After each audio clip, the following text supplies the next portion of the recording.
dia lá com a gente, em que a ideia é que vocês conhecerem um pouquinho do que são as principais funções na UTI, tá? Então, a primeira coisa que a gente vai discutir é choque. E o que é choque e quais são as principais monitorizações que a gente tem para o choque. Quando eu falo choque, o que vem na cabeça de vocês? Primeira coisa. Perda geral de função. É? Mesmo. Normalmente, a primeira coisa que vem na cabeça das pessoas é que o paciente sangrando. Outro tipo de choque. Mas, e é porque isso é realmente de onde o choque começou. O conceito de choque começa na guerra, no trauma, no choque hemorrágico. E vem evoluindo, à medida que a gente foi evoluindo, a nossa capacidade de refinar esse processo. O choque deixou de ser o doente que morre porque cortaram a cabeça dele, né, em choque hemorrágico, mas sim para ser o paciente, por exemplo, que antes de morrer está com hipotensão. Por quê? Porque a gente começou a conseguir medir pressão arterial. Aí o conceito de choque passou a ficar ligado com pressão. Eu estou hipotenso porque eu estou chocado. Daí, com mais um pouco de tecnologia, a gente conseguiu medir débito cardíaco. Daí o conceito de choque evoluiu mais um pouco para não é bem hipotensão. Eu posso estar chocado mesmo sem estar hipotenso. Meu débito cardíaco estiver ruim, eu posso ter sinais de má perfusão que não são necessariamente hipotensão. E aí evoluiu para o que a gente conhece hoje, né, que é toda a ênfase em perfusão. Né? Ou seja, eu posso estar com débito cardíaco até normal, mas eu posso estar mal perfundido, que é, por exemplo, o que vai acontecer quando a gente for falar de choque distributivo ou choque séptico. Então, o débito cardíaco não necessariamente está alterado, mas eu posso não estar acoplando a minha capacidade, o meu consumo de oxigênio, que pode estar aumentado por várias razões, com a minha oferta de oxigênio. Então, choque, basicamente, é o desequilíbrio entre a oferta e o consumo de oxigênio. Quer seja porque eu aumentei meu consumo, quer seja porque eu diminuí a minha oferta. Certo? E aí, depois, na segunda aula, quando falar de sepsis, eu vou dizer que choque séptico é hipotensão, portanto, vocês não se confundam.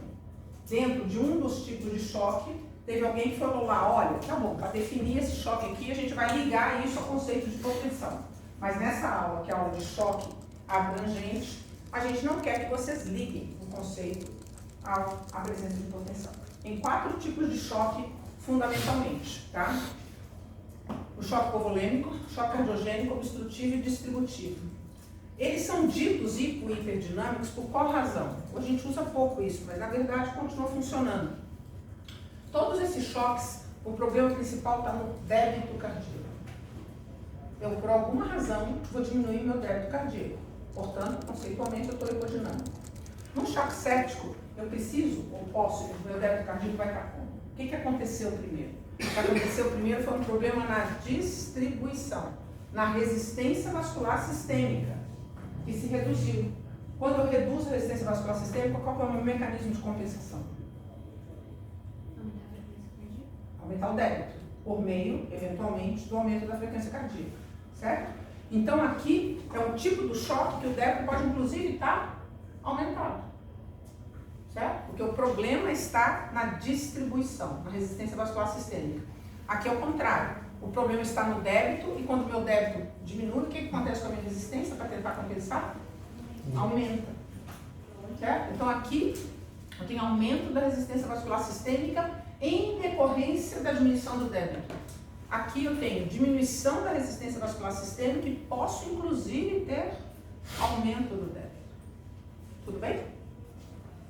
Então, agora a gente passa grande parte. Aqui é só a frequência dos choques, o choque mais comum é o distributivo, mas aqui a gente passa grande parte desse resto da aula só nesses lados, para a gente ver se a gente consegue entender todos os conceitos. Então, vamos nos lembrar quais são os determinantes do débito cardíaco. Como a nossa colega já falou, ela basicamente é a frequência pela contratilidade, pelo volume sistólico, desculpa. E o volume sistólico é uma decorrência de 3 coisas. Pré-carga, o que chega no coração, como a minha bomba está e se eu tenho algum problema na pós-carga. Certo? Então vamos lá, o choque hipovolêmico. Onde está o problema? A pré-carga. Reduz a pré-carga. Mecanismo de compensação aumenta a frequência cardíaca porque houve diminuição do volume diastólico e do volume sistólico, certo? Que tipos de doença que vocês conhecem que levam ao choque hipovolêmico? Oi? Insuficiência cardíaca. Leva um choque hipovolêmico. A gente acabou de dizer que o problema está na pré-carga. A insuficiência cardíaca, o problema está onde? Não é na pós, não. Na contratilidade. Na contratilidade, que é o choque cardiogênico. Nós estamos no choque hipovolêmico, certo? Doenças que levam a choque hipovolêmico. Não, gente. Hemorragia. Então, a primeira causa de choque hipovolêmico é choque hemorrágico, o sangramento. Doenças que, só para a gente citar exemplos e compreender melhor a doença, doenças que levam a choque hemorrágico. Aí, exemplo de sangramento, fala para mim. Dengue. Dengue pode fazer sangrar a ponto de ter um choque hemorrágico. É verdade. Mas não é por isso que a dengue é grave. Qual o problema da dengue? Desidratação. Desidratação é um conceito parcial, visto que a gente chama isso de quê? De hipovolemia, certo? Você está dizendo que a dengue pode ter uma hipovolemia. É verdade. Por causa de que a dengue pode ter hipovolemia? Pela infecção. Por quê? Pela infecção. Pela infecção. O que a infecção faz? Resposta inflamatória. Portanto, altera a minha resistência vascular sistêmica por aumento da vasodilatação, certo? É resposta inflamatória modificada, induzida por um agente infeccioso, levando a vasodilatação e alteração da permeabilidade capilar, com consequentemente uma hipovolemia relativa. Pode ter hipovolemia absoluta na dengue? Pode. Se o dente vomitar, se o dente tiver diarreia ou se o dente sangrar. Então, eu não estou discordando da colega que disse que a dengue pode ter um componente hipovolêmico no choque. Se o dente sangrar, mas não é essa a causa do choque da dengue. O choque da dengue é séptico, é distributivo, problema na pós-carga, certo? E, portanto, o débito pode, inclusive, e voltando naquele primeiro slide, nós estamos falando disso aqui, ó. Problema na resistência vascular sistêmica, que inclusive pode fazer o débito cardíaco estar aumentado por taquicardia. Então, dengue é um exemplo clássico de choque distributivo, choque séptico. Mas, você tem razão, pode ter um componente hipovolêmico se eu perder volume efetivo, né? Porque já entrando na aula de sepse, quando eu estou séptico, eu vasodilato, eu altero a permeabilidade capilar, e como eu disse, minha água corporal total está como? Preservada. Preservada. Só foi para o lugar errado. Certo? Isso vai acontecer na dengue também. Bom, voltemos ao choque hipovolêmico. Sangramento não é por dengue. Normalmente. Não, gente. Trauma, pós-parto, muito bom pós-parto, né? Variz de esôfago, o que mais? Tratamento cirúrgico, certo? Ok. E sem ser hemorrágico? Choque hipovolêmico sem ser hemorrágico? Desidratação por diarreia, o que mais? O que faz a gente perder volume? Vômitos incoercitíveis. Vômitos incoercíveis pode ser uma causa de choque hipovolêmico. É difícil, mas pode fazer parte. Muito componente, por exemplo, do choque séptico pode ter um componente de hipovolemia absoluta por vômitos ou diarreia. O que mais? Onde a gente perde volume no corpo, normalmente? Queimadura é sangramento. Não, queimadura. Mas Então, existe queimadura. a queimadura. Queimadura, o que acontece na queimadura? Perdeu como? Pela pele. É, mas a causa é engraçada. Também queimadura, falando da lesão. É engraçada a queimadura. Porque ela com certeza vai estar aqui o problema, certo? É inflamatório. É modificação da resposta inflamatória. Mas existe uma perda insensível aumentada porque você está sem a sua pele. Sua pele. Então, claramente tem um componente hipovolêmico, certo? Mas com aumento de perda insensível. Vocês me falaram de urina, diurese. Então, qual é a causa de fazer desidratado por causa de alguma coisa na diurese? Diabetes descompensado. Certa acidose de diabetes pode matar um paciente, né? Ou por poliúria, ou diabetes insípidos, certo?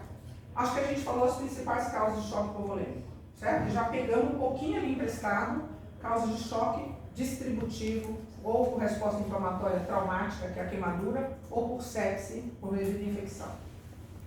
Choque cardiogênico. Onde está o problema? Ou... Não. Na frequência, então? A frequência. A pós-carga, se tiver problema na pós-carga, vai ser que tipo de choque? Ou obstrutivo. Certo? Dependendo do que estiver acontecendo com a pós-carga, se ela está diminuída ou aumentada. Certo? Então, choque cardiogênico, causa de choque cardiogênico por problema de contratilidade ou frequência cardíaca. Arritmias? Uma arritmia qualquer, uma taquiarritmia, uma FV, uma ataque ventricular, ou um distúrbio eletrolítico qualquer. Opa, eu já encontrei uma causa de choque misto, hein? Se eu tiver poliúrico, por alguma razão, perdendo potássio, meu potássio estiver baixo, eu posso ter um choque cardiogênico com um ataque por uma TV, pode. Os choques se misturam.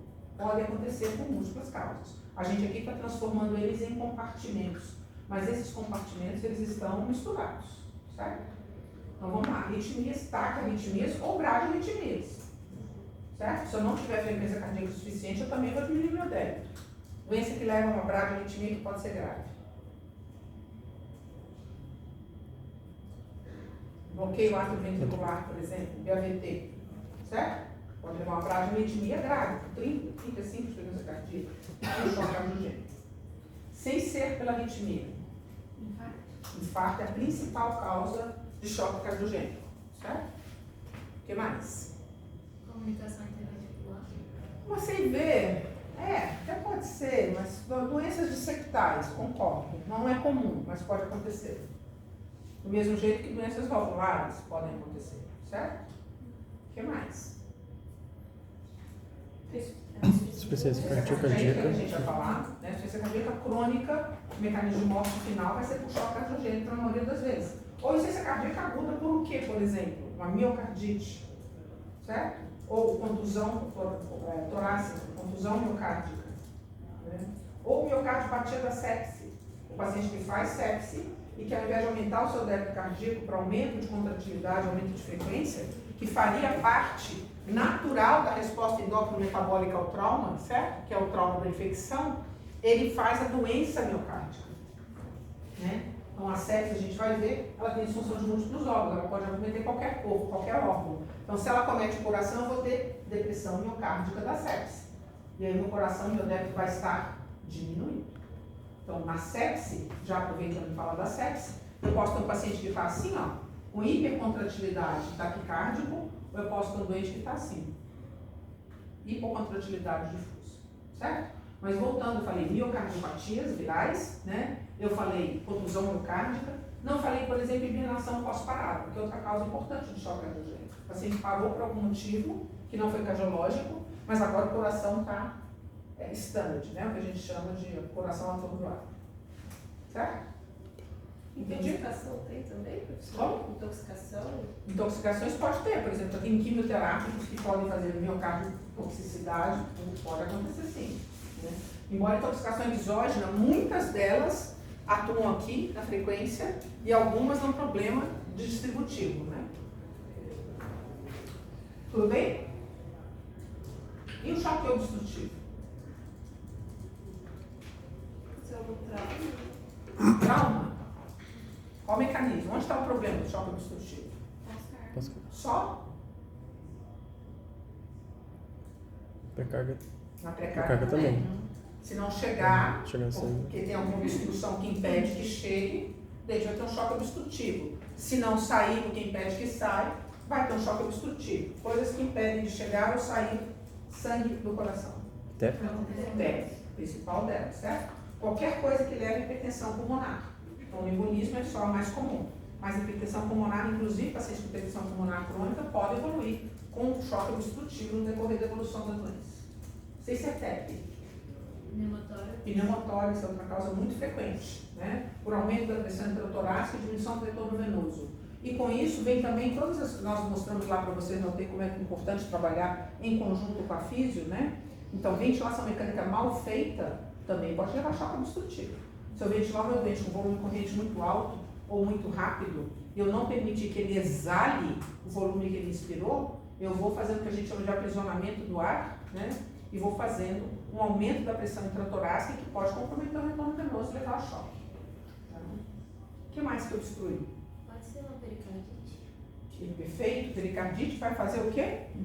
um derrame pericárdico, certo? A pericardite constritiva também só por si. Mas o que eu mais penso quando falo em pericardite é derrame pericárdico com um tamponamento cardíaco. Certo? O que mais? Pensamos em todas? Estou achando que a gente pensou bastante. E o choque distributivo? Depois a gente passa tudo de novo nos próximos slides para ver se a gente esqueceu de alguma coisa. Choque distributivo. Nós já falamos alguns. Ação alérgica grave. Uma anafilaxia, né? Tudo que mexer com resposta inflamatória, com resposta adrenérgica, pode levar a um problema de distribuição. Então, a seção de alteração de resposta inflamatória, que você já falou, sepse, queimadura, anafilaxia. E as que mexem mais com nosso comando adrenérgico. Traumatismo raquimedular, certo? E ciência suprarrenal. São também causas de choque distributivo. Tudo bem? Então vamos ver se a gente esqueceu de alguma coisa. Uma coisa que a gente não esquecemos ainda, porque está em tempo, é essa noção que eu falei em passando, de que um choque, as coisas não são estanques, é muito importante, né? E a gente não falou uma importantíssima de um distributivo, que tem tudo a ver com isso que eu vou falar agora, não ser uma coisa minha lista. E secção de ordem? É choque o quê? Pode ser polêmico, pela perda. Distributivo. Distributivo? Você chama a resistência vascular sistêmica? Não. Obstrutivo. A luz falsa da aneurisma, né, impede o fluxo de sangue, certo? Então, um ótimo exemplo de um choque que tem componente misto, né, na sepse também. E outra questão dessa coisa da interface entre os choques tem a ver com o choque virar outro. Por exemplo, o paciente que está com choque hipovolêmico.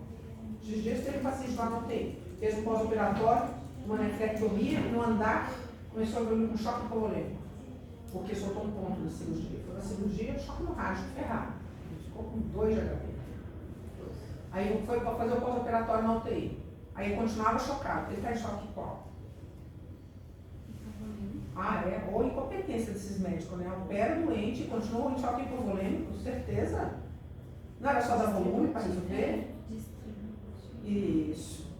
Né? Então, o choque hipovolêmico, ele causa resposta inflamatória.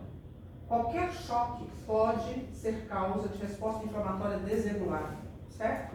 E, portanto, a fase final dele acaba sendo um choque distributivo. Então, é super comum isso. Que o choque hipovolêmico, se não revertido a tempo, se transforme num choque distributivo. Que o choque cardiogênico, né, se você não melhorar a perfusão a tempo, a ausência de perfusão derivada da causa primária do choque, essa falta de perfusão vai fazer o quê? Porque você tem a resposta inflamatória desregulada, certo? E aí você tem uma perpetuação do choque, só que agora passou a ser um choque com problema na distribuição. Todos não, mas a maioria dos choques vão levar ao choque distributivo? Faz a pergunta inversa que fica verdadeira. Assim, vão levar, ficou errado. Todos os choques podem, no final, resultar num choque distributivo, a frase fica certa. Certo? Principalmente se eles forem muito graves ou se não forem tratados a tempo. O caminho natural do choque é se transformar num choque distributivo, se for mal tratado. Tudo bem? Então vamos ver agora se a gente esqueceu alguma coisa. Se eu tivesse mostrado isso aqui para vocês antes, vocês tinham falado, meu Deus, eu sou incapaz de compreender esses slides.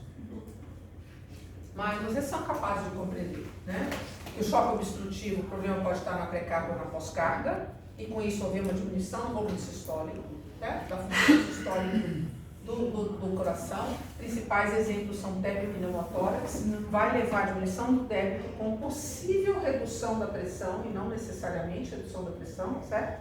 E disfunção de múltiplos órgãos. Diminuição de perfusão e uma diminuição da pressão. No caso do choque cardiogênico, o infarto agudo do miocárdio é o exemplo principal, com diminuição de contratilidade, diminuição de função sistólica e, portanto, diminuição de débito. Choque hipovolêmico diminui a pré-carga, diminui o enchimento, diminui o débito, certo? E aqui é o único que não diminui o débito. É o problema na resistência com vasoplegia, pode ou não ter problema no débito, e essa diminuição de débito, mesmo com aumento de débito, essa diminuição da resistência, mesmo com aumento do débito, pode levar a má perfusão e hipotensão. Tudo bem?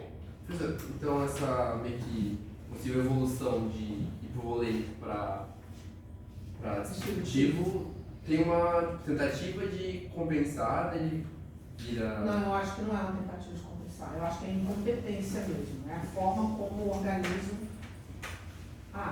Pergunta de novo. Tipo, virar de hipodinâmico para hiperdinâmico, tipo, tem essa... Filosoficamente eu entendo a sua pergunta. Você está me perguntando assim, eu estava num choque hipovolêmico, né?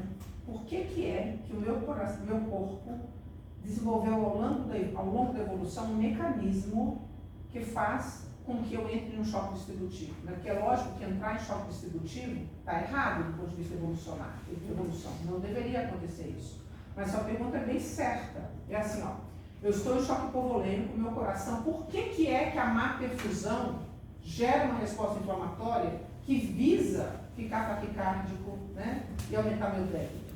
Talvez isso seja verdade. Se eu conseguisse fazer isso de forma controlada, né, dar uma descarga adrenérgica a mais, que me controlasse a má perfusão, eu me recuperaria. Só que o que acontece é que isso provavelmente é inadequado ou acima do adequado e aí você acaba vasodilatando demais. Sim, sua pergunta está certa. E isso acontece muito na sepse, né? E aproveitando o gancho da sua pergunta, que é muito perfeita, isso tem a ver com a resposta inflamatória em si. Por que é que um paciente infectado, que é o mecanismo da sepse, né? Tem uma infecção que vai me levar a uma resposta inflamatória desregulada e, portanto, consequentemente, uma disfunção orgânica. Vou falar ao contrário. Sepse é disfunção orgânica decorrente da resposta inflamatória desregulada a um componente, a uma agressão infecciosa. Por que este mecanismo de vasodilatação e alteração de permeabilidade capilar acontece na sepse? Porque ele é um mecanismo de defesa. Se eu tenho uma infecção no meu pulmão, eu deveria fazer isso, vasodilatar e alterar minha permeabilidade capilar somente no pulmão, para ter mais afluxo de células inflamatórias, para permitir diapedese. Então, o mecanismo provavelmente está lá por defesa. O que acontece? Por alguma razão desconhecida, polimorfismo genético com aumento de expressão de alguma citocina inflamatória, tipo TLR4 ou TNF, ao invés de fazer essa resposta só no meu pulmão, eu faço sistemicamente. E ao fazer a resposta sistêmica, é que eu me dou mal, no caso da sepse. Fazendo um paralelo com a sua pergunta, é mais ou menos isso, né? Se eu fiquei hipovolêmico, eu diminuir a perfusão do órgão inteiro, eles vão fazer alguma resposta inflamatória para permitir melhorar a perfusão, só que isso não vai funcionar porque está sistêmico. Professora, pensando assim, se a resposta fosse só no pulmão, não ia ter um edema de pulmão e consequentemente uma insuficiência respiratória, assim, de qualquer forma? Poderia. Aliás, a sua pergunta remete à discussão sobre o Covid, por exemplo, né? Então, na pandemia do Covid, o que a gente estava enfrentando? Covid? Ou a gente estava enfrentando uma sepse viral, né? Então, depende um pouco, porque você tem razão. Se eu estou falando apenas da resposta inflamatória localizada no pulmão, vítima, portanto, naquele momento da agressão por um vírus, e eu tenho hipoxemia, e eu tenho uma resposta localizada, que tem alguém agredindo minha célula, né? E a lesão direta do pneumócito, lesão direta do alvéolo, isso se chama sepse? Não se chamaria. Toda pneumonia que precisa de oxigênio é sepse? Não. Tem um componente que é local, da infecção local, né? Mas, na maior parte dos casos da Covid, a gente não via isso. A gente não via uma respostinha localizada onde estava só o vírus. A gente viu uma baita resposta inflamatória levando à disfunção de múltiplos órgãos. Mas se fosse só aquela pneumoniazinha, a sua pergunta é bem pertinente. Tudo bem?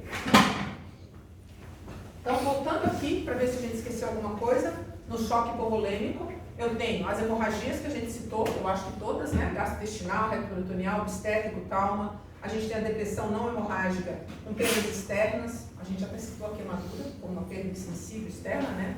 Desidratação, vômitos, diarreia, poliúria, com cetoacidose diabética, diabetes insípidos. E a gente lembrou de falar que existe a hipovolemia relativa das razões inflamatórias de choque, certo? Que todas cursam com o mesmo conceito de hipovolemia e diminuição de pré-carga que o choque hipovolêmico, embora por causas bem diferentes. A gente lembrou de falar no choque cardiogênico, de infarto, contusão, miocardite, as ICCs, né, as cardiopatias crônicas, de hibernação pós-parada, lembrando de falar de miocardiopatia da sepse, Lembramos de falar de toxicidade por droga. Esquecemos de falar que a anafilaxia também pode lesar o coração, mas não faz mal, é muito raro. Lembramos de falar de lesão valvar, defeitos septais. Esquecemos de falar de cardiomiopatia hipertrófica, certo? E falamos, de uma maneira geral, das arritmias. No choque obstrutivo, no choque séptico, a gente falou das causas mais ligadas à resposta inflamatória, tipo sepsis, anafilaxia, queimadura, pós-operatório e trauma, e das que são mais ligadas à diminuição de resposta adrenérgica, traumatismo raquimedular e disfunção do suprarrenal. E no obstrutivo, a gente não falou de síndrome de veia cava superior, né? Tumor intratorácico que pode obstruir a veia cava, certo? A gente esqueceu de falar dessa, mas é uma causa relativamente frequente de redução de pré-carga. A gente falou de tudo que aumenta a pressão intratorácica, pneumotórax, ventilação mecânica mal conduzida por não intensivistas que saboram o direito de dar plantão nas nossas UTIs, né? A gente falou de pericardite constritiva com tamponamento, a gente falou de TEP, falando de qualquer coisa que leve a hipertensão pulmonar aguda, e a gente falou de dissecção aórtica. Então a gente falou razoavelmente, lembramos de tudo, certo? E como é que eu vou monitorizar? Só uma coisa ainda para completar esse raciocínio. Quando a gente está falando de choque, portanto, a gente não está falando do conceito de hipertensão, a gente está falando do conceito de perfusão. Oferecer oxigênio aos tecidos. E lembrar que o débito cardíaco é um dos componentes que a gente está falando, certo? E tem um outro componente que se chama conteúdo arterial de oxigênio. Portanto, o delivery de oxigênio, o DO2, oferta tecidual de oxigênio, ela tem a ver com débito, mas também com conteúdo arterial de oxigênio, que faz parte dele não só a hemoglobina, mas principalmente a saturação da hemoglobina. Portanto, se eu tiver uma insuficiência respiratória grave, eu acabo entrando em choque, certo? Por diminuição, por hipoxemia hipóxica. Eu não saturo a minha hemoglobina o suficiente. Tudo bem? E aí, a gente tem como monitorar esse paciente. Lá no UTI, a gente já falou de algumas formas de monitorização para vocês. Vamos tentar pincelar isso aqui mais um pouquinho e falar um pouquinho dos exames laboratoriais que a gente tem a nosso alcance. Então, a gente tem 3 interfaces, basicamente, para avaliar a perfusão no paciente. A primeira e mais fácil de todas é a pele. Os pacientes ficam com o que a gente chama de livedo, que é esse reticulado na pele derivado de macroinfusão. Né? Vê se sexta-feira vocês conseguem ver algum paciente com livedo lá na UTI, e se esse livedo for ao redor do joelho, isso foi descrito como Scott Motley, tá? E ele tem correlação prognóstica. Quanto mais livedo o paciente tem ao redor do joelho, maior é a chance de morte. E a segunda forma que a gente olha, não só o livedo do paciente, mas também o tempo de enchimento capilar. O tempo de enchimento capilar... Por que é o redor do joelho? É boa pergunta. Não sabemos por que é o redor do joelho, né? Depende do paciente. Mas esse score foi validado, alguém foi lá, olhou o joelho. E é verdade, né? A gente clinicamente vê isso. O paciente está com macroinfusão, a gente pode ver que ele está mal confundido o tempo todo. Eu já vou falar do tempo de enchimento capilar, que talvez esclareça um pouquinho o que você está falando. Deixa eu falar do tempo de enchimento capilar primeiro. Independente da causa, esses são sinais de macroinfusão. Exato. Então, o tempo de enchimento capilar, como é que a gente mede? A gente aperta o dedo do paciente, todo mundo fazendo em si mesmo, por favor. Tem que apertar 10 segundos. Está validado desta forma. Não adianta só apertar e soltar. Tem que comprimir os vasos durante 10 segundos, contando no cronômetro, e depois de 10 segundos soltar e contar quantos segundos leva para encher de volta. E o valor normal é até 3. Certo? Então, só de fazer em vocês percebem que, primeiro, a gente tem uma perfusão normal da nossa pele. Que eu consigo impedir ela, eu apertando meu dedo. E eu vejo ela voltar, certo? Então, isso está validado a mensuração na ponta do dedo. Porque na ponta do dedo é mais fácil de ver. E outro lugar que é fácil de ver, a mesma coisa, aqui vocês todos estão normais, né? Mas vocês conseguem imaginar eu fazendo isso aqui e o sangue não voltar? Tem paciente que você faz isso, o sangue não volta. Leva 10 segundos, 15 segundos. E o sangue não volta para o dedo tão fácil. Até porque mesmo sem apertar, já está com pouco fluxo. Por quê? Porque uma das coisas que acontece no choque é a redução do fluxo sanguíneo. Certo? Então, no dedo a gente vê isso com mais clareza, vocês estão enxergando o que eu estou falando. Isso também acontece ao redor da patela.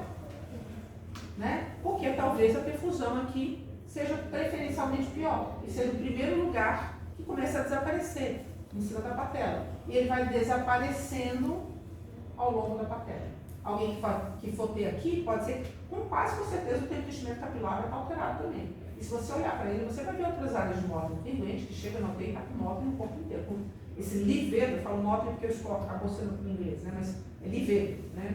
O livedo no corpo inteiro. Tudo bem? Ficou mais fácil? Então, uma das nossas janelas é a pele, mas a gente tem outras duas janelas, que são o rim. Se eu estiver bem hidratado, provavelmente estou com uma boa diurese, a não ser que esteja poliúrico por alguma razão, né? Uma descompensação diabética, como vocês citaram.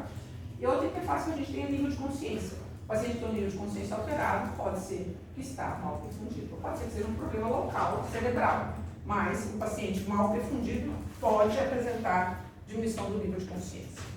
No exame físico, é a parte que eu já mostrei para vocês lá na UTI, certo? Eletrocardiografia contínua, fundamental para eu saber o ritmo do meu paciente, a frequência.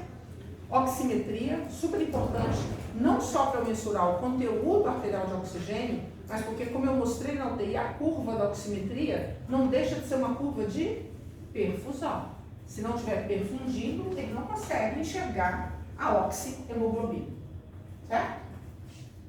E a pressão arterial invasiva, que eu também já expliquei lá para vocês, quando é que a gente mede automaticamente em termos celulares e quando eu decido canular uma artéria para ter uma pressão contínua.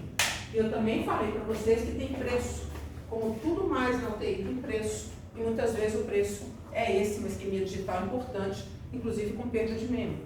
Porque vocês imaginam, ele já está mal perfundido. Ele já está com o tempo de enchimento capilar claramente alterado. O sangue já não está chegando como deve, por qualquer razão do choque dele.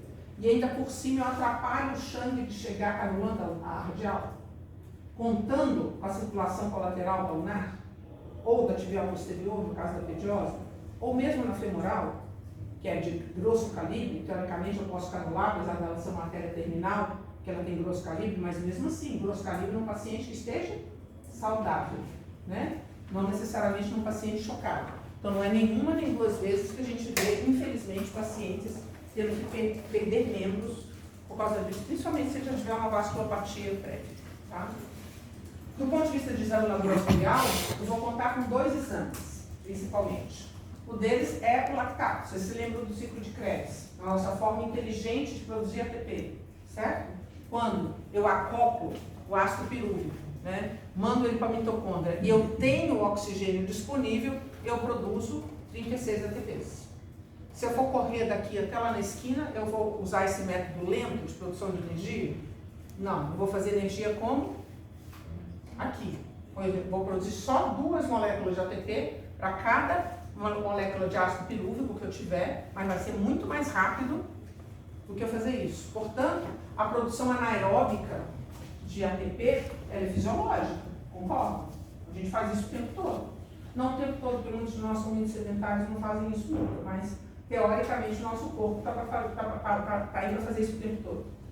Então, no choque, eu tenho esse mecanismo também. Quando eu estou privada de oxigênio, eu acabo fazendo metabolismo anaeróbico, certo? E aí eu produzo muito lactato, e o lactato se transforma, na verdade, eu produzo ácido lático, então eu tenho uma acidose lática. Um mecanismo que é fisiológico passa a ser um mensurador de mal perfusão, por produção excessiva de lactato. Tudo bem?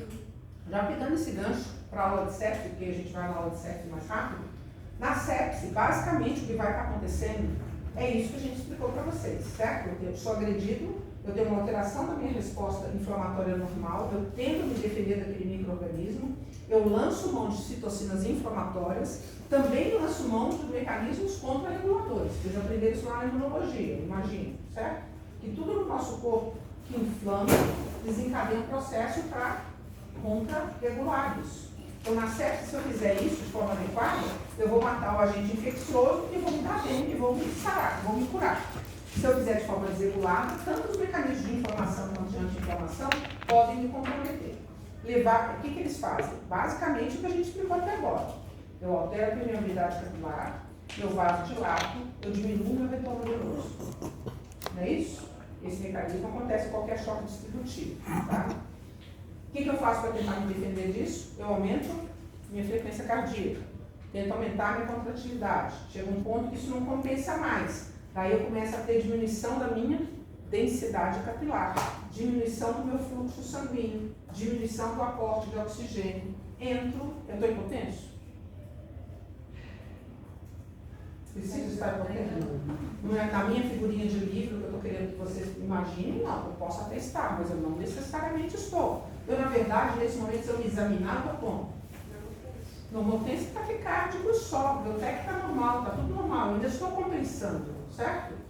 Vai evoluir e aí eu vou chegar a um ponto que vai ter diminuição de fluxo, certo? Agora sim começa a comprometer minha oferta tecidual de oxigênio. Meus mitocôndrias começam a produzir lactato? Ainda não. Elas só começam a produzir, elas começam a tentar extrair todo o oxigênio que chega, para continuar mantendo a forma inteligente de produção de energia. Diminuiu o fluxo, diminuiu a densidade capilar. Quem estava aqui começa a extrair oxigênio desse capilar aqui, certo? Estou produzindo lactato? Ainda não. Na minha veia cava, meu sangue está voltando quanto de oxigênio? E por isso que eu quero fazer essa ligação com vocês, que é a mensuração da saturação venosa, certo? Quanto que volta de saturação venosa no sangue venoso nosso do coração? 70%. Quanto é que vai? 100, 95. Quanto a gente extrai, portanto? 30, 25. Então, a minha capacidade de aumentar a extração é muito grande, certo? Eu aumento a minha extração até a minha saturação venosa no paciente séptico, por exemplo, ou chocado cardiogênico, fica em quanto? 40, 45. E, aliás, parênteses, é por isso que fazer RCP no doente parado, sem ventilar, não deixa de funcionar um pouco. Porque você circula um sangue ainda oxigenado, certo? Até aumentar a extração, extrair tudo, aí realmente não tem solução. Voltando, portanto, no nosso paciente séptico ou chocado, que eu estou querendo séptico para explicar a próxima aula, mas basicamente aqui eu vou estar num cenário normotenso, com SO2 baixa, meio taquicárdico, provavelmente já começando a entrar em disfunção, mas segurando as pontas. Piorou mais ainda, aí eu não consigo mais.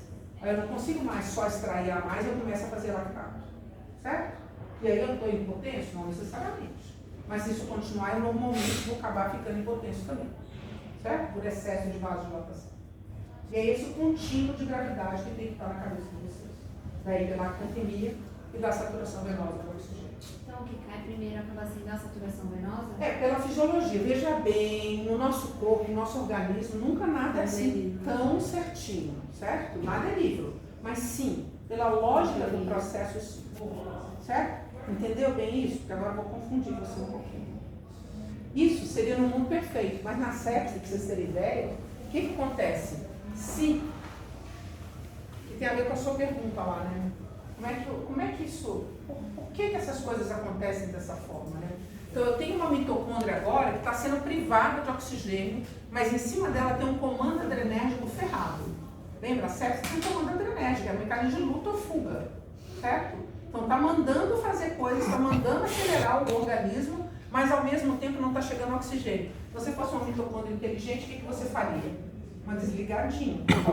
Desligava um pouco para tentar segurar as pontas e segurar a vida só aqui, ó. Certo? Então, se desligar, isso é um mecanismo de resposta contra-reguladora, né? Se você desligar o número suficiente de mitocôndrias e conseguir balançar isso, você provavelmente é um sobrevivente. Porque você vai conseguir viver com um funcionamento orgânico intermediário. Se você desligar a mitocôndria demais. Não, não é nem isquemia, é disfunção, né? Porque isquemia não tem. Imagina que eu estou tratando meu doente, fibrola na UTI, tá? Eu dei volume, eu dei vasopressor, eu dei dobutamina, inotrópico, eu melhorei o débito cardíaco, eu estou ofertando oxigênio suficiente agora. E o doente ainda se morre. Por quê? Porque agora quem está doente é a mitocôndria.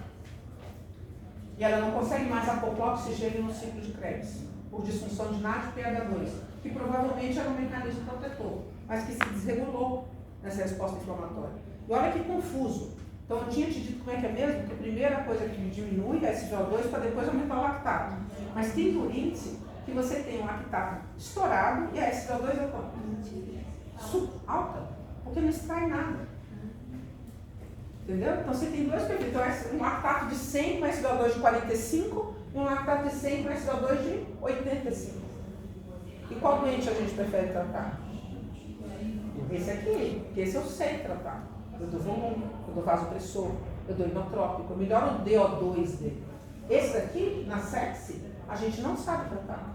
Essa contrarregulação da resposta inflamatória que fez a mitocôndria ficar disfuncional. Né? Desafiador, né, não? Não tem um padrão, assim, pode ser algum genético? Não tem um padrão. Não, a gente não sabe o que um doente vai para um lado ou vai para o outro, e nem se todas as vezes é um contínuo. A maior parte das vezes eu vou dizer que esses pacientes que a gente chama de hipoxemia citopática, que é a disfunção mitocondrial, eles são mais tardios. É o doente que passou por pouco, vamos dizer assim. Mas não existe um padrão. E a sua pergunta é ótima, porque na sepse, essa disfunção mitocondrial é entendida como parte dos mecanismos anti-inflamatórios. Tá? Então, o que você está me perguntando é, tem um padrão no paciente séptico, já passando para a aula de sepse, né?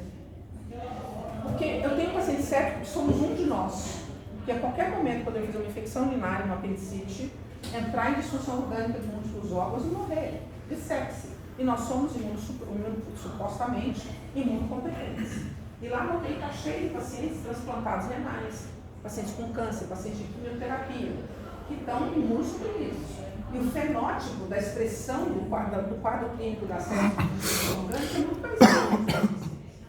Nós vamos passar para o quadro clínico da sepse já. E aí, como é que eu faço para saber quem está no perfil hiperinflamado e quem está no perfil imunossuprimido? Porque vocês concordam que o tratamento é completamente diferente. E hoje a gente não tem essa resposta. Então, do tripé que é a sepse, o que eu falei que era a sepse? Disfunção orgânica, secundária, alteração da resposta inflamatória, né, desregulação da resposta inflamatória por um mecanismo infeccioso. Isso eu sei tratar, mais ou menos. Eu dou antibiótico, antiviral, antifúngico. Disfunção orgânica é o que a gente mais faz na UTI. Agora, modular a resposta inflamatória, nós não sabemos. Todas as vezes que a gente tentou modular a resposta inflamatória na sepse, a gente aumentou a mortalidade. Ou não fez diferença. Por quê? Porque eu não tenho um marcador do paciente que está nesse perfil, hiperinflamado, ou nesse perfil. A gente já tentou, por exemplo, dosar IL-6, a gente não, o mundo. Já tentou dosar IL-6 e dar um anti-TNF só para quem tinha IL-6 alto. Não só. Então hoje o que a gente mais persegue é um biomarcador que me diga o que eu tenho que fazer, em termos de resposta inflamatória do paciente séptico. Tudo bem? Terminando essa aula, faltou falar só do débito cardíaco. A forma como intensivista monitoriza o débito cardíaco normalmente é o ecocardiograma. O ecocardiograma é um novo estetoscópio do intensivista. Mas eu também tenho formas invasivas de monitorar o débito. Ou eu passo um Swan-Ganz dentro do coração do paciente e consigo, por termodiluição, injetando uma substância gelada aqui, ver a concentração deste frio chegando aqui, né, na artéria pulmonar. Só que é ultra invasivo. Eu passo um catéter dentro do coração, dá muita arritmia. Então, isso é muito celeste hoje em dia, situações muito específicas. Eu fui desenvolvendo formas de monitorar, em que aqui, por exemplo, eu não passo por dentro do coração, eu monitoro o formato da curva da pressão arterial. Então, a curva da pressão arterial, ela é uma expressão, é um proxy do débito cardíaco, né? E isso hoje é bastante utilizado, e hoje eu tenho até formas que não são tão eficazes, mas são existentes, de bioreactância, que a corrente elétrica, a forma como a corrente elétrica passa pelo tórax, é modificada de acordo com o débito cardíaco, e isso me permite monitorar o paciente adequadamente. A gente gastou mais tempo do que devia, começamos atrasados, mas nós vamos dar conta de rapidamente falar o que ficou faltando falar da aula de sepse. Mais alguma pergunta, meninos, dessa aula de choque? Professora, o tempo entre o começo do quadro de sepse e o aumento do lactato no sangue varia de... Varia muito, muito difícil. Porque tem paciente que vai ter seu quadro de sepse e não vai ter hiperlactatemia. Ele vai ter outras disfunções orgânicas, que a gente vai citar aqui. Então, exatamente porque que esse paciente faz essas disfunções ou aquelas, também não está muito claro. Tudo bem? Mas o que é muito claro para nós, pessoal, é que sepse é a maior causa de morte no mundo hoje, tá? E a gente teve mais clareza disso depois da publicação desse estudo, que ficou publicado na Lancet, né? Eu fiz parte desse grupo de pesquisadores aí, foi muito bacana, que é o pessoal do Global Burden of Disease. Não sei se vocês já viram esses estudos publicados no Lancet, o GBDR, ele analisa as causas de morte no meio de amostragem de atestado de óbito. E o Brasil é um ótimo contribuidor disso, aliás. Só que no Global Burn, se vocês olharem, de que se morre no mundo? Antes não se falava em sepse. Por quê? Porque sepse nunca é a causa de base, né? Nunca é da sepse que você morre. Você morre de quê? Da pneumonia, da meningite, da infecção urinária, do atropelamento, do câncer, do infarto. Gente que infarta e vai para a UTI, e na UTI entubado por causa do infarto faz uma pneumonia associada à ventilação mecânica, morreu de quê? Infarto. Mas de que ele morreu de verdade? De sepse. Né? Então, sepse é a causa acessória, muitas vezes, nunca é a causa primária. E o GBDR só reportava a causa de base. Daí esse esforço aqui foi para enxergar a sepse em qualquer uma das linhas do atestado de óbito. Tá? E com isso, o que a gente viu? São 42 milhões de casos de sepse no mundo, tá? Concentrados na África subsaariana, principalmente em crianças com menos de 5 anos, no Sudeste Asiático e aqui na América Latina, com 11 milhões de óbitos, muitos deles derivados de acidentes de tráfego e doença relacionada à gestação, como causa primária. No Brasil, a gente também teve oportunidade, existe o ILAS, que é o Instituto Latino-Americano de Sepse, que eu faço parte, o Reinaldo Salomão também faz parte, já há muitos anos. A gente tem que entender a sepse no Brasil, e esse estudo foi bem interessante, porque a gente pegou todas as UTIs brasileiras, fez uma amostragem de 17% dessas UTIs randomicamente, ou seja, expressando realmente o que acontece no nosso cenário, e o que a gente viu é que 30% dos leitos, num determinado momento no Brasil, estão ocupados com pacientes com sepse, e a mortalidade é super alta, 55%. Esse tipo de estudo, vindo de país de recurso limitado, foi o que mais valeu para modificar a crença, porque antes do GBDR, antes de começar a ter esses estudos aqui na Turquia, na China, a gente só tinha dados dos países ricos, e a estimativa de óbito no mundo era 6 milhões. Então bastou olhar para a parte mais pobre do mundo, né, que você começou a estimar de verdade o preço que a sepse cobra. Tá? Como eu falei, é a presença de disfunção orgânica ameaçadora à vida causada por uma resposta desregulada, não é inflamatória, é generalizada, né? É desregulada, tem pró-inflamação e anti-inflamação, né? De forma sistêmica, o organismo, a presença de infecção. E lá no 6º ano a gente fala um pouco melhor, mas para conceituar essa disfunção orgânica a gente usa um score, que inclusive vai mudar esse ano, então nem vamos perder muito tempo com ele. E aqui muda um pouquinho, lembra que eu falei que na sepse, o conceito de choque está relacionado com a presença de hipotensão? Tudo bem, isso contradiz a aula anterior? Não. Não. O choque é um estado que não necessita estar hipotenso. Mas para eu dizer que o paciente tem choque séptico, um bando de gente resolveu definir choque séptico como o paciente que tem hipotensão refratária e reposição volêmica, não é nem só hipotensão. Hiposição refratária e reposição volêmica que precisa de droga vasoativa para manter uma pressão arterial mínima, tá? E ainda por cima associada a distúrbios celulares ou hiperlactatemia. Eu acho que também vai mudar em breve esse conceito. Esse é o score-SOFA, só para vocês conhecerem, né?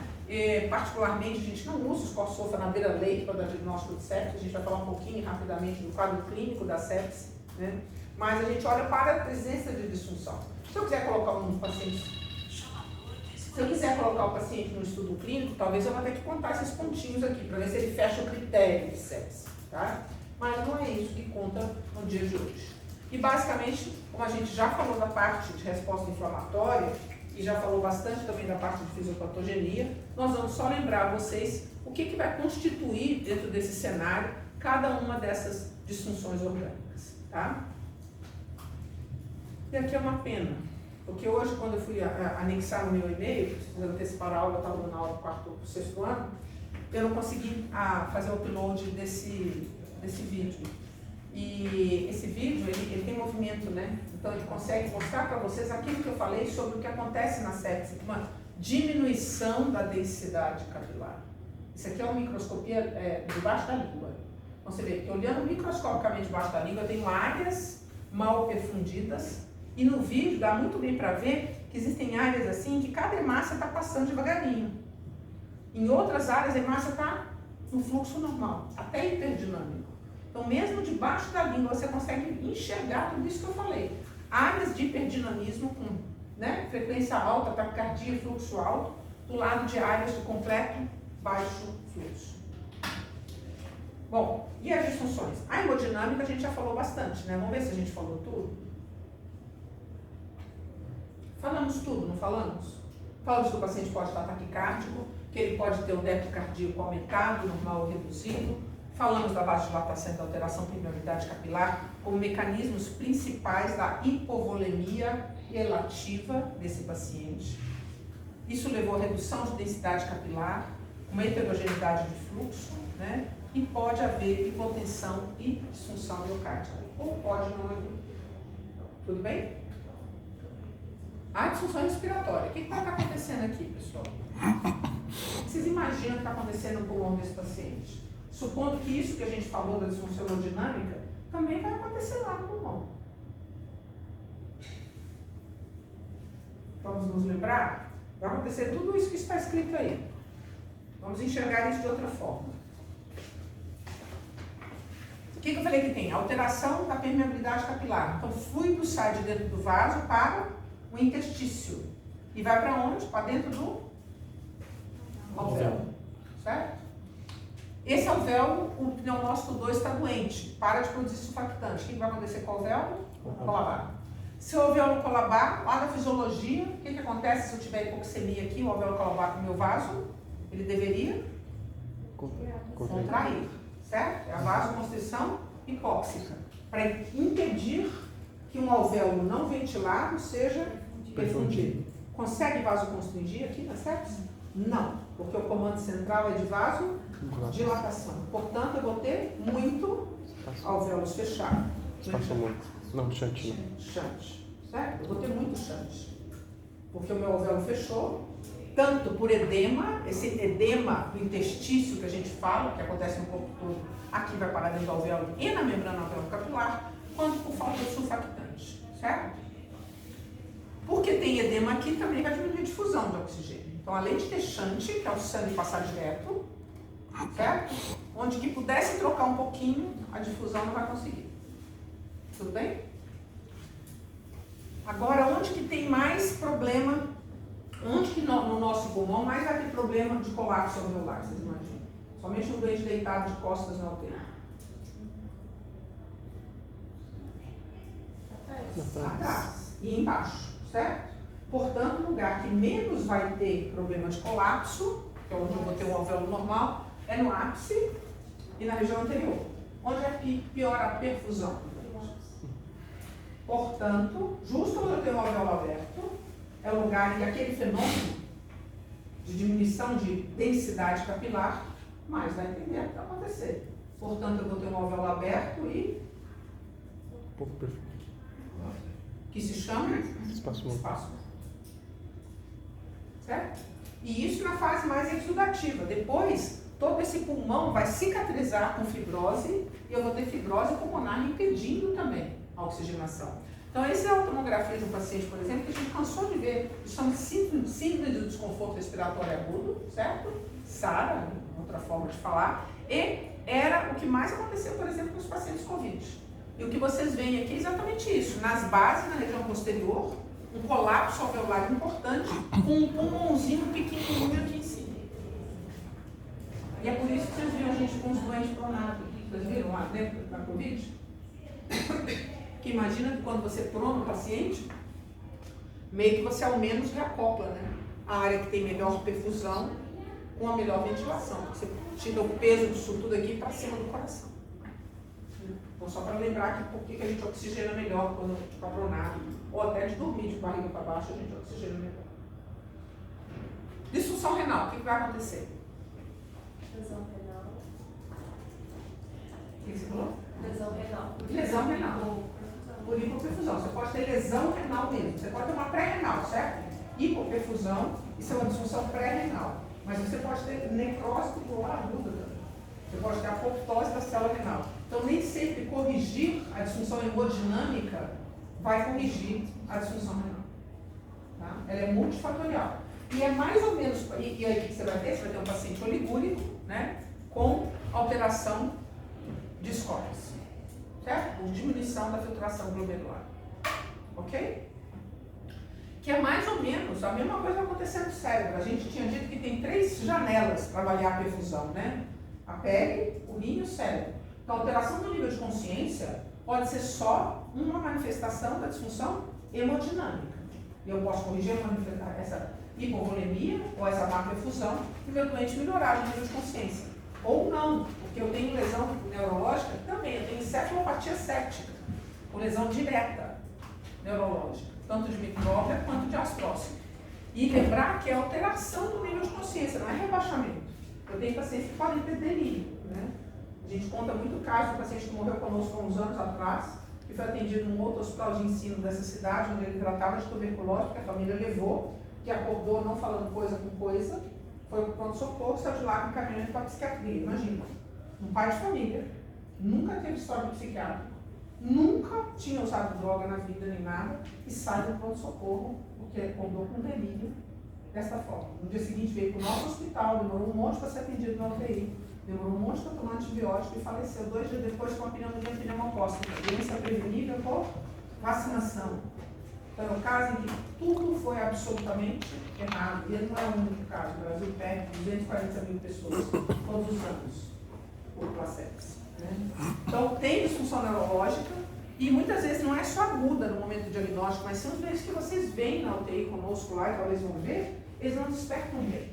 Eles despertam agitados. Né? Mesmo depois de terem ficado entubados e melhorado a hemodinâmica, eles continuam muito com disfunção neurológica. E tem estudos mostrando que até um ano depois do evento séptico, esses pacientes ainda podem ter déficits psicológicos também, mas cognitivo, que é o que vocês escutam falar do quê? Do pós-Covid.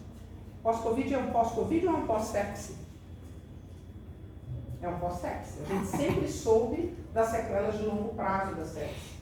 Né? E com o Covid isso veio à tona. O pós-Covid é um pouquinho diferente do pós-sepse, não é a mesma coisa. Eu só quero dizer que nós temos também, né, todo mundo fala do pós-Covid, né, ou falava, que agora as coisas estão menos ruins, e ninguém pensa que há anos a gente luta para que o sobrevivente de sepse seja reabilitado, porque ele vai ter sequelas importantes.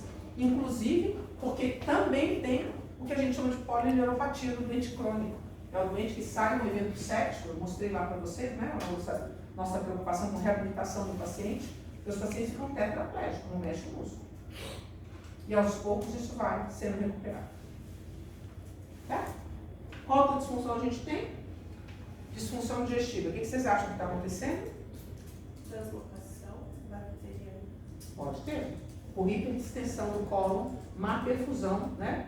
Má perfusão esplâncnica, mas isso tem acompanhamento, que é o que a gente está chamando aqui de íleo, né? Com translocação bacteriana, mas eu posso ter lesão de mucosa, posso ter sangramento por causa dessa lesão de mucosa, posso ter disfunção de motilidade importante, e a gastroparesia é um problemaço, porque o doente vomita, depois aspira e começa tudo de novo. Né? E isso da parte do trato gastrointestinal, sem falar da disfunção hepática. A disfunção hepática é muito interessante, porque, de novo, mecanismos adaptativos. Né? Eu tenho a impressão que o fígado, na verdade, não está em disfunção, ele está em hiperfunção, ele está fazendo um monte de coisa um pouco. Está produzindo proteína de fase aguda, produzindo albumina, produzindo fator de coagulação, tentando fazer o organismo sobreviver. E ele para de fazer algo que talvez não seja tão fundamental para a vida, que é excretar bilirrubina conjugada. Então você tem uma colestase transinfecciosa, com aumento de gama-GT, fosfatase e bilirrubinas, mas você não costuma ter insuficiência hepática nem hepatite. Pode acontecer insuficiência hepática, mas não é comum. É mais comum se você tiver um quadro de choque muito grave ou se o paciente for um hepatopata prévio. E, além dessas, nós temos a disfunção hematológica, que também, vocês ainda não passaram no hemato, correto? Fica mais claro depois que vocês passam no hemato, mas só para dizer que essa mesma ativação da resposta inflamatória acaba ativando a cascata de coagulação e a gente se torna pró-coagulante, talvez para cercear a infecção, seja a razão fisiológica, filosófica para isso, né? Mas fato é que o que já está mal perfundido, ainda por cima pode trombosar. E pode trombosar na microcirculação. Como é que chama a doença que o doente trombose toda a sua microcirculação? CIDD. Então, o paciente com sepse pode entrar no quadro de CIDD. E, diferentemente do paciente hematológico, que sangra na CIDD, aqui não sangra, porque a fibrinólise também está ruim. Então, ele entope e contribui para o fenômeno de má perfusão, a trombose da microcirculação. E, por último, a gente tem uma disfunção metabólica importante, esse paciente está no maior catabolismo proteico, queimando tudo que ele pode de massa magra, porque queimar gordura, como vocês bem sabem, é difícil, tem disfunção suprarrenal, tem disfunção de tireoide, tem todo um contexto metabólico que é um mecanismo de luta-fuga, que também torna bastante difícil de tratar esse paciente de forma adequada. E tratamento, a gente não aborda isso com vocês, né? Mas é claro que, como várias outras doenças, tudo tem a ver com timing, né? Para a gente tratar precocemente. Antes, pela mesma razão que os outros choques acabam virando um choque distributivo, se você deixar a hipoperfusão continuar, aqui, se com esse mecanismo de resposta já deflagrado, você não tratar rapidamente, a própria resposta desregulada vai gerando mais hipoperfusão e mais resposta desregulada. Então, o tratamento, o reconhecimento precoce da sepse e o seu tratamento adequado é fundamental. E a gente trata a sepse como, não é o assunto do 4º ano, mas é importante a gente saber que, fundamentalmente, a gente vai controlar o agente infeccioso, certo? Dando antibiótico da primeira hora, avaliar a presença de hipoperfusão e disfunção orgânica e tratá-las, certo? E, basicamente, recuperar a perfusão, dando volume para os doentes hipovolêmicos, a maioria vai estar hipovolêmico, mantendo a pressão às custas de vasopressor nos casos de hipotensão e, eventualmente, dando inotrópicos para o tratamento da disfunção orgânica. Tem indicação para anticoagulação? Excelente pergunta. Todo racional é que deveriam ter, né? Só que ao longo dos últimos 20 anos já houve estudos randomizados para tentar todos os anticoagulantes que vocês ainda não conhecem, mas que existem no nosso corpo. Então, toda vez que a gente coagula, o nosso corpo racionalmente faz o quê?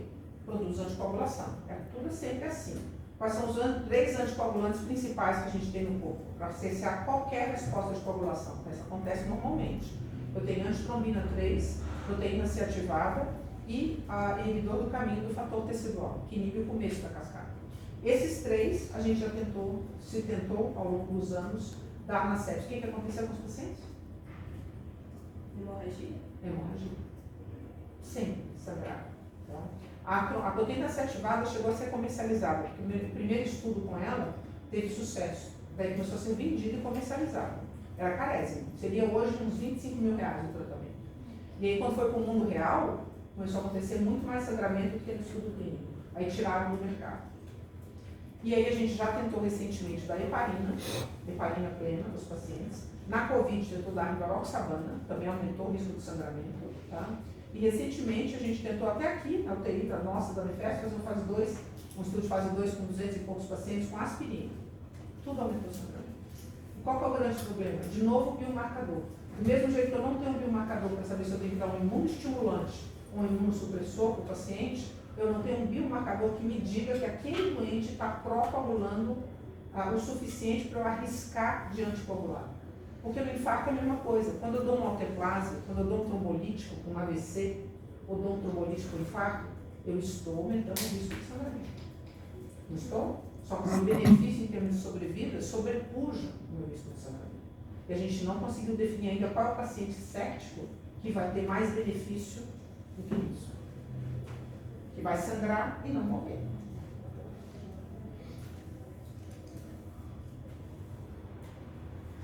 É comum, tipo, o paciente consegue ter um tromboembolismo? Sim, exatamente, pela disfunção, essa disfunção que eu expliquei da coagulação, é super interessante isso que acontece, que a CIVD é na microcirculação, mas os pacientes também têm trombose de vaso maior, tá?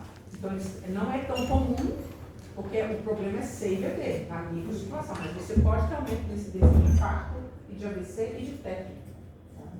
E na Covid, principalmente, como a Covid mexia muito com grande vaso, era super frequente. Infarto, AVC e TEP fazem parte do cortejo Covid que a gente enfrentou durante tanto tempo. Mais alguma pergunta? Então, tá bom. Então, o Flávio encontra com vocês. Não, mas é o Flávio, não expliquei, né? Vai ser Fernando Ramos. O professor Flávio está de férias. Então, acho que o nome dele está na lista, mas é o professor Fernando que vai ficar com vocês sexta-feira. Tá bem? E eu vejo vocês de novo.